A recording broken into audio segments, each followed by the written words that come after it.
You must be talking about the one and only, the dynamic Joe Mac Higgins. Good morning, Joe. How are you, sir? It's always good to have you, Joe Max. Can you hear me? Everything okay? I do not have audio. Testing 1, 2, 3. Let's try it again. I swear we had it a second ago. What'd you do with it then? Maybe I just took it home with me. I don't know. You see how Joe is attacking this problem. It's good to watch in video. See how he's attacking this problem as he speaks. He's got dual cameras on here. Well, that's pretty good. Now he's switching over. And let me give you a couple of news stories. Can you hear me with that one? Nope. Yep. I hear you now, loud and clear. Got it. So just like you do every single day, you identify a problem and you solve it. Got to be ready. Yeah, I think you did this intentionally. I think that was just to show how you do that. So, how you doing, Joe? I'm good. Fine, thank you. All right, let's get to this because the groundbreaking ceremonies are over, and what's next? What's next with SDI, or what's next for the GTR link? No. Let's talk about SDI first of all, and what's next. And for folks who don't know this, they came to Columbus in 2017. Was just I think a paint line there, and a value-added galvanizing line was added to the Columbus flat roll division in 2020. And recently, the Indiana-based company announced an expansion of a mega facility, $2.5 billion aluminum plant in Lowndes County that kind of shook the economic world, certainly in the South. So give us an update now since the groundbreaking is out of the way. What's the timeline? Okay. Well, a little bit more history. John Carini and his team built a steel mill here in about 2005, about a $650 million steel mill. These guys acquired that in 2014. So that steel mill has been expanded. The paint line that you referenced, the galvanized line, direct investment by SDI with the purchase and the new improvements they've made is over $2 billion on that site, not counting their customers. They've got pipe mills, slitters, other further processors on site with them. So probably around $2.4 billion is invested on that. That was Lowndes County's first mega site. This second project that they announced is on Lowndes County's third mega site, which is about 2,200 acres now. And they've announced a $2.5 billion project. It's multifaceted. It has a biochar facility, which is going to take wood and make a charcoal product that goes in their steel production at that. They've got a project that they call the Future Project that we can't talk about. And then they've got the aluminum plant that we broke ground on. The investment on just the aluminum plant is $2 billion, about 850 jobs, and the $93,000 stated, that's the wages. But at the groundbreaking, Mark Millett, the CEO, reminded everybody of the profit sharing that they give the folks and the stock and other things. And last year, I think it averaged $40,000 in profit sharing that the people got. So those numbers are going to creep up like they are over at the steel mill. Most everybody out there on average is making somewhere around $150,000 totally in. And probably the neat thing is they give you $5,000 a kid to send your kids to college, a maximum $20,000. If you've got one kid, two kids, or six kids, they help you send your kids to school. I would imagine there's a long line of people waiting just as soon as they hear the words register now. They're waiting for that. Whether you've got a college degree or not, you're ready to jump in on that one. Yeah, they're the running away the highest paid employer in the region, and that probably goes all the way up, way far north and way far south, and their workforce actually comes from 37 different counties in 2 states. People were asking me, and I thought, well, I have no earthly idea. Is the job going to be varied? I'm sure. But is the job more computers or labor or a combination of both? I have no idea what we're talking about here. Well, they showed a movie at the film at the groundbreaking that showed actually how mechanical it is. And then Mark, when the film got finished showing, he said human hands won't touch this product until it's strapped on the truck. Wow. It's got a very sophisticated cantilever system that I liken to a soda or a chip machine where you put your money in and you push A5 for your Doritos and they fall down. Well, they put those coils up there like that, and then when the delivery truck comes, an automated robot, if you will, goes and gets that coil, brings it down, and puts it on that truck. What do you think the expertise needs to be, Joe? I mean, as far as in computers or mechanical knowledge, or what are we talking about as far as the people that they're going to be hiring?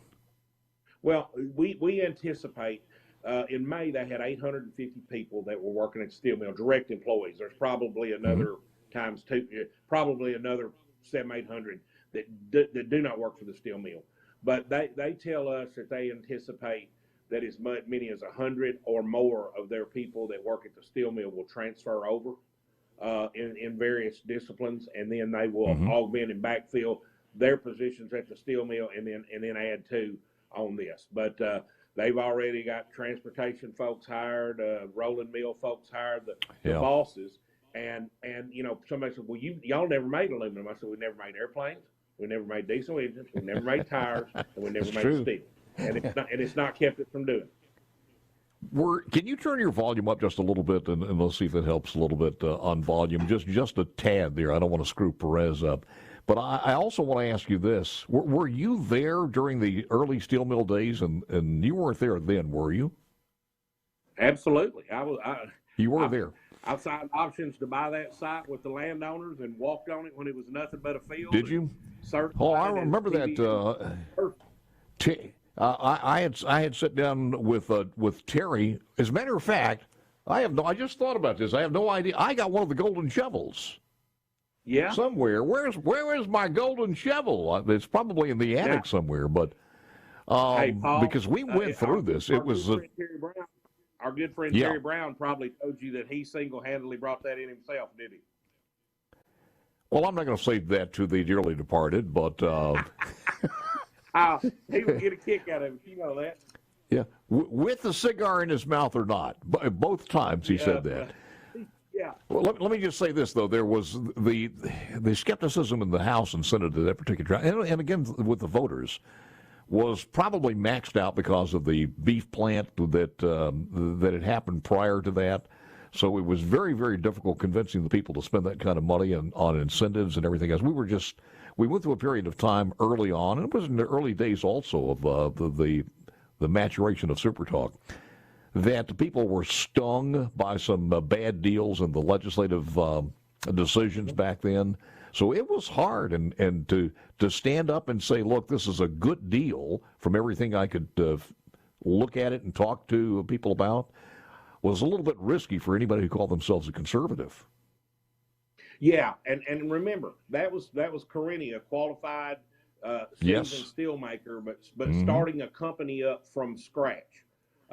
This is absolutely totally different. I mean, you're talking about a Fortune inside 200, one of the third biggest carbon steel manufacturer in the country, and one of the most profitable companies. Our newspaper printed something yesterday that said if you would have bought $1,000 worth of SDI stock when they bought our steel mill in 2014, it has increased 735%. Wow. Well, if memory serves me right, at that particular time, the steel that was being produced was from recyclable, and I don't think even the auto industry was able to use it at that particular time. So we've come a long way since then.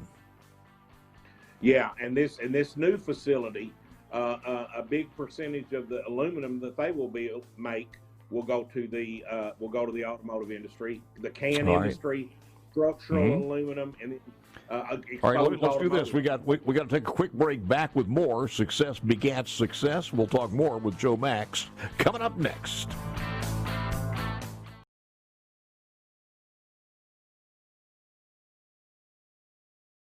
Quality of life is about lifelong care. Your family's health care is important to you, and that's important to us.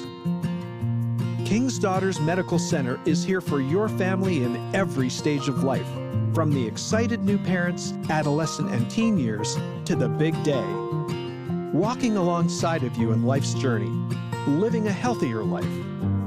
KDMC, caring for our community like no one else can. Gallo here. Look, we all know this. Increasing your ACT score could save you thousands of dollars in college tuition. The Jumpstart Test Prep online review has helped thousands of students improve their scores, and they can help you too. JumpstartTestPrep.com reviews all the must-know contents and provides the tips, the strategies, and timed practices you need. Purchase the entire review or just the subjects you need the most help with at JumpstartTestPrep.com. Use promo code JUMP, J-U-M-P, at the checkout to save 30% on your purchase. JumpstartTestPrep.com. The right bank. It just fits. With online and mobile tools that give you the freedom to do more. The power to make your dream home yours. And help your business stay on top. Technology that makes one bank fit you to a T. Trustmark. People you trust, advice that works. SuperTalk welcomes Morgan Wallen live. Morgan Wallen, April 23rd in Vaught Hemingway Stadium at Ole Miss. We've got VIP tickets to be in our suite to watch this sold-out concert. Morgan Wallen live. To win, keep listening to SuperTalk for details. Made possible by these great partners. This is Cali.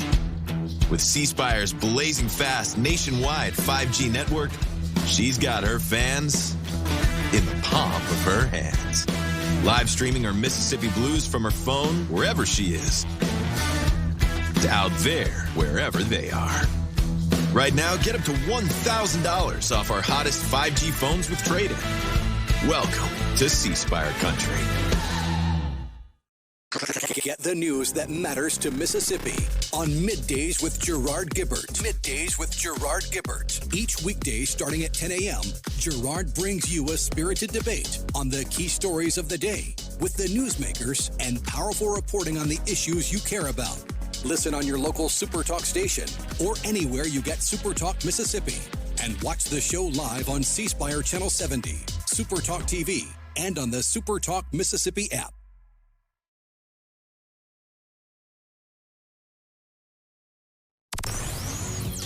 Sun's up. Good morning, America. How are you? Time to get caught up. All the news and info you need to start your Mississippi morning in one place. The Gallo Radio Show on SuperTalk Mississippi. Let's all get up and dance to a song that was a hit before your... Well, with the music and everything else reminding you that the time does change this weekend, put that into your schedule of whatever you're doing. Back with Joe Max Higgins. And we were talking about how things have changed and everything else as far as the quality that's being done there. I do have a question here. Are you satisfied with where we are now post groundbreaking with the plans that have been put forth as far as workforce development and how we're going to train these folks to get that job done? Yeah, Paul, we're always going to have work on that front, but I think where we are now, yes. We're going to have to, we're going to obviously have to step it up. My big fear on this is these guys are going to get their people. There's no doubt they're going to get their people. The question is who do they hire from? What jobs have to be backfilled? And I think it's more of a focus on those jobs getting retrained and refilled than it is getting these jobs trained and filled, if that makes any sense to you. Yeah. Well, I mean, are they working with the state and as far as the workforce development on there, what they need, and seeing if you can incorporate that into the community? Yeah, they've had teams in. As a matter of fact, I got a call with them here in about 30 minutes. They've got an HR person that has been flying down on a routine basis. I've got a call with him coming up. We met with their HR team while they were here this week. their security team, construction team, all the teams. And I'll tell you, they just came out of building a big new steel mill in Sinton, Texas, and putting customers on about 2,200 acres down there. And the team is still sharp and polished, and they're just moving locations and doing another. So there's a whole lot less hand holding with SDI than there is with some of the companies, because they do it pretty frequently. Well, and this one is 2,000 acres, and I believe you said that the building itself covers 53 acres on where this mill is going to be. Yeah, we were talking out there on the job site at the groundbreaking. We were at the north where the building starts. The building's almost 3/4 of a mile long. People say, "Well, how far does it go?" And we were standing on the stage. I said, "I'm not sure you can see how far it goes. It's down there. I mean, it's past where you can point."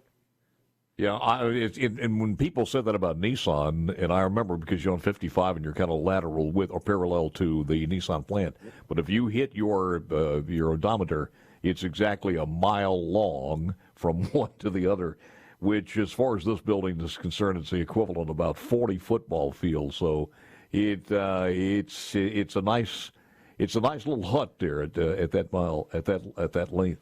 Production expected to be 2025.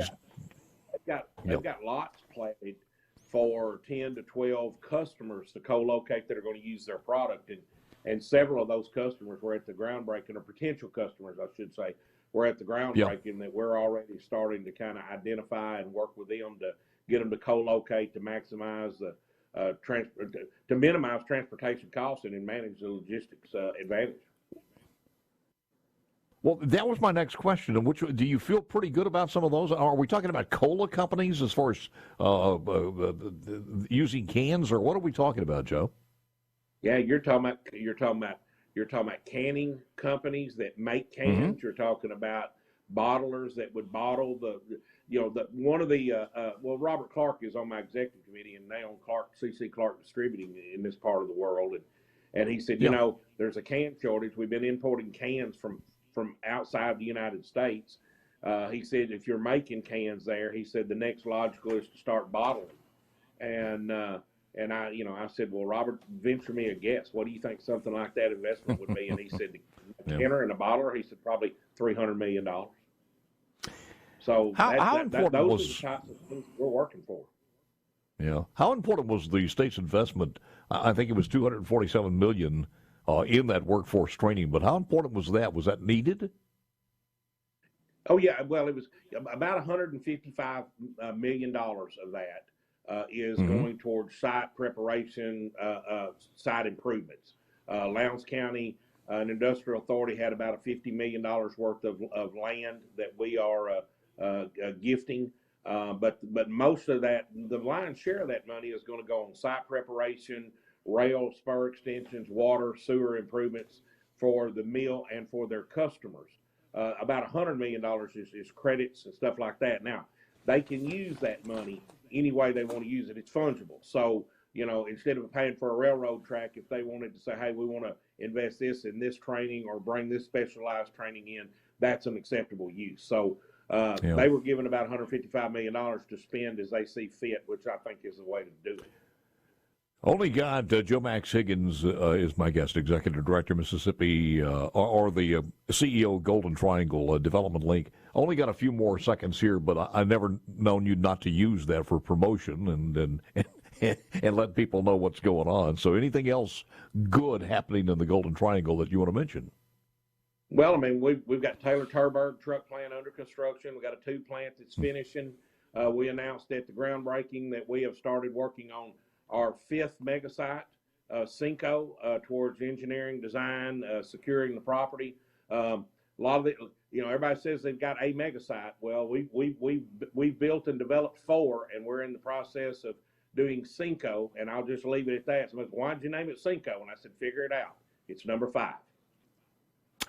When will that announcement be made?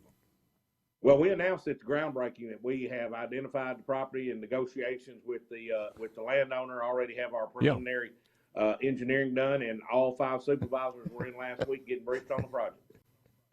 So, in other words, if they're not running fast enough, they've just got to catch up to you. That's correct. It's always a pleasure, sir. I thank you so very, very much. And anytime you need us, just give us a call. Thank you. Y'all have a good day. Wait a minute. I do want to ask you one other thing here, because I got a couple of extra seconds, and I wanted to squeeze this in also. And Joe Max Higgins is my guest. Anything in the legislative process, any bills that are still out there that you want to comment on, that you are kind of focused on? No, we've been watching and following some of the stuff. We were going to do some stuff with Inflex this year. We decided to wait to tweak it, but that's probably about it. Columbus has a Convention and Visitors Bureau up, I think, committee meeting today for reauthorization, and that's about it. That's it. Thank you, sir. Appreciate it very much. Joe Max Higgins, Thank you, CEO, sir. Golden Triangle. You got it, man. Golden Triangle Development.